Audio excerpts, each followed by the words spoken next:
to show you how to set up a TeamRippnLipz conviction craw for punching, Texas rig, just a bunch of other rigs that I use. So let's get started. Here we got the 4.5 conviction craw, and this one's in green pumpkin. It's got a real smooth body, so you can use it for punching. It might be big, but it will slip through. I used it last summer, and it worked perfect. So I'll show you what I do.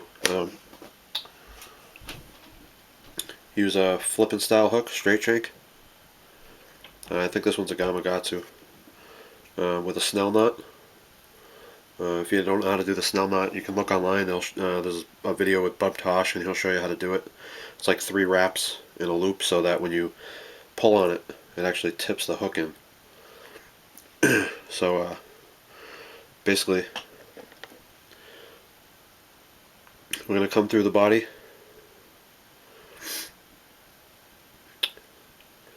I come through the body right to the bend, just like that.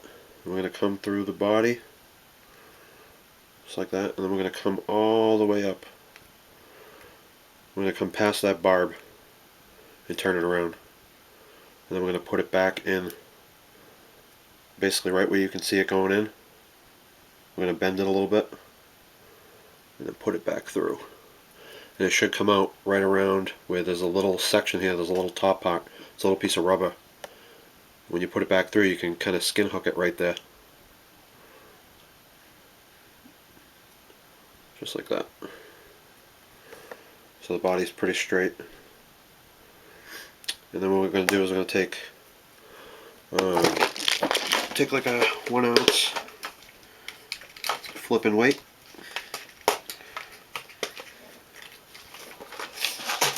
This is a Paycheck Baits 1 ounce flipping weight. And I'm going to take a green pumpkin skirt. You can use whatever color you want. I got like black and blue Missouri Craw. So what we're going to do is we're going to put our punch skirt on first.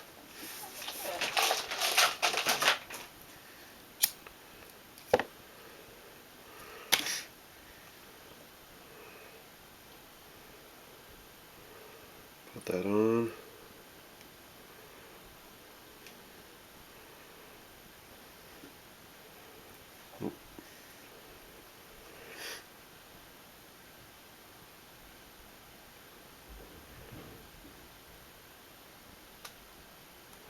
If I can get it. Take your 1 ounce flipping weight, and how I would normally rig it, I'm not going to do it on this, but I would put a punch stop on there, or a weight stop, or a bobber stop. So that's basically what it's going to look like, and then it'd have the bob stop there. I'd probably put 1 or 2. So basically, with the snell knot, when you get a fish, it tips the hook right into the fish. That's one of them. Now, if you're gonna actually flip into the mats with this, with the conviction craw, take these little flappers off. You can take your cutters and just cut them smooth and cut the little appendages off. It'll make that body completely smooth, and then and it's perfect for flipping. When this thing comes down, when this lands, when this comes down and it hits the bottom, these craws, they flap, and then they kind of stand right back up, and the bass will kill it. If they don't just hit it right when it comes through, and they hit it when it actually comes down onto the bottom, they're gonna grab it on the way these craws flap on them. So let me show you another way I can rig it. All right, guys, I'm gonna show you a little secret of mine. I usually don't like to give away too many of my little setups, but I love to swim craws. When you swim this, these craws will stay straight back, and if you pump it, they'll kind of like wave around. What I like to do is I like to throw these into like any way you would throw a soft rubber frog, like a like this style of frog, but you want it to come down through, and you want it to be a crawfish, if they're on the crawfish pattern. What I'll do with this is I'll take the Stanley rivet frog hook with the spring on it, and I think this is a 5/0. I'll screw it in.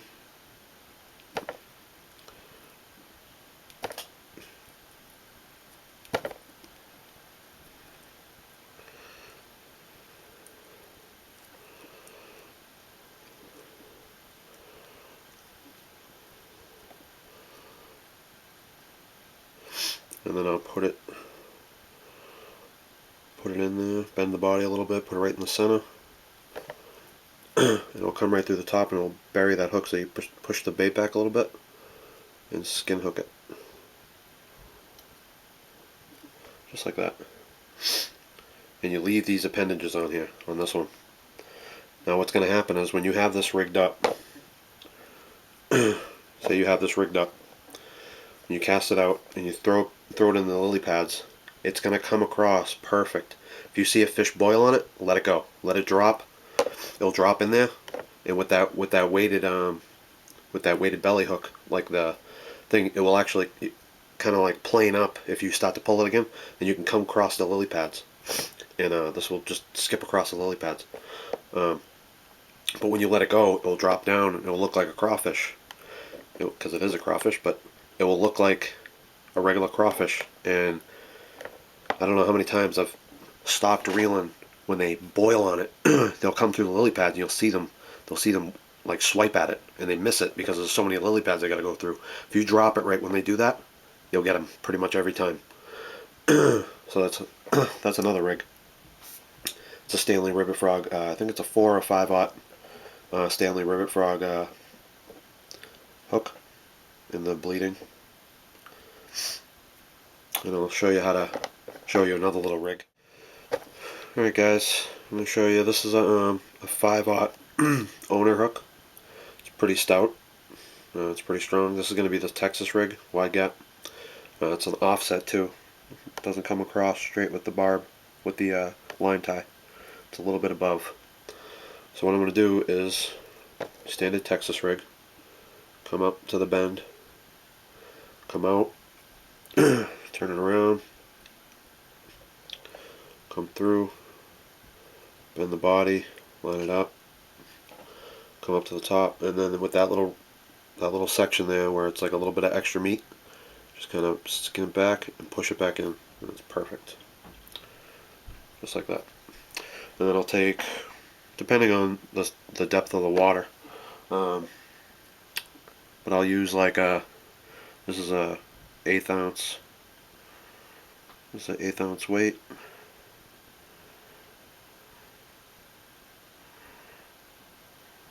One sec.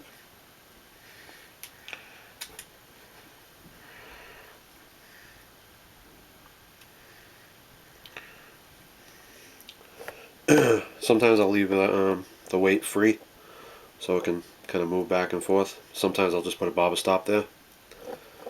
But this is your regular Texas rig. This is good for anything. You can drag this across the bottom. You can do light flipping in it in like sparse grass, lily pad sections. So it's a light setup. This lighter weight, anything up to like I don't know, 1/2 ounce. It's not going to rip your line up so much if you leave it free. But this is a good all-round setup.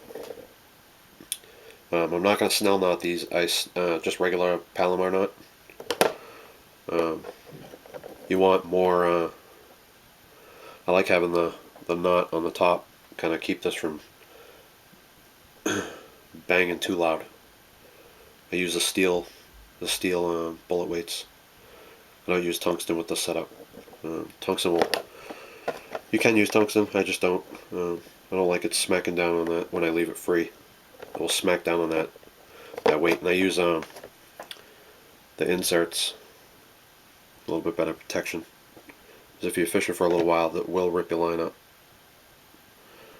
So that's just a regular Texas rig. You can do pretty much anything with these. You can put them on a Craw. a flipping jig. Like I'll show you that right now.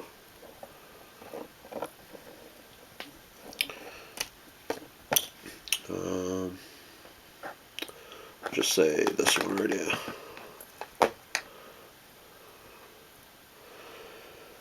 Dirty jigs, flipping jig. You can just put these, and what I'll do is on this they're a little long for this. So what I'll do is there's a little section that's back there. I'll just snip the back off just a little bit. You can take the appendages off if you want a smaller profile, but basically I'll just come up to the bend, come through, make sure you come out that center,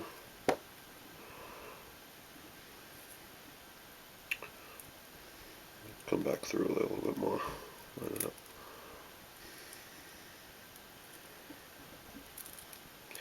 Sorry, I haven't trimmed these skirts yet, so come right through there. You can do that.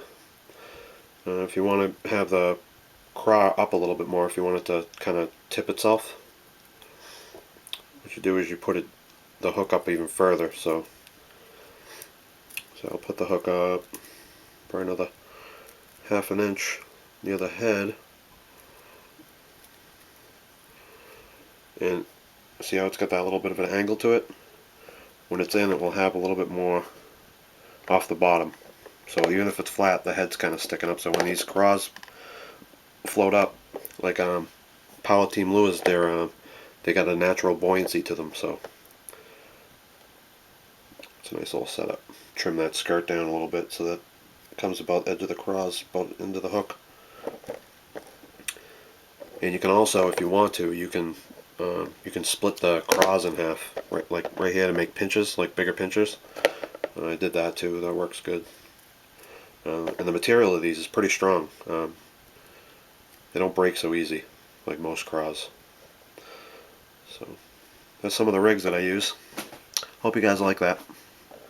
If you guys have any ideas or other ways that you rig it, leave it in the comments. I'd like to hear what you guys are doing. Also, go over and check out Tackle Junkie 81's multiple rigging video on the JP Hammershad.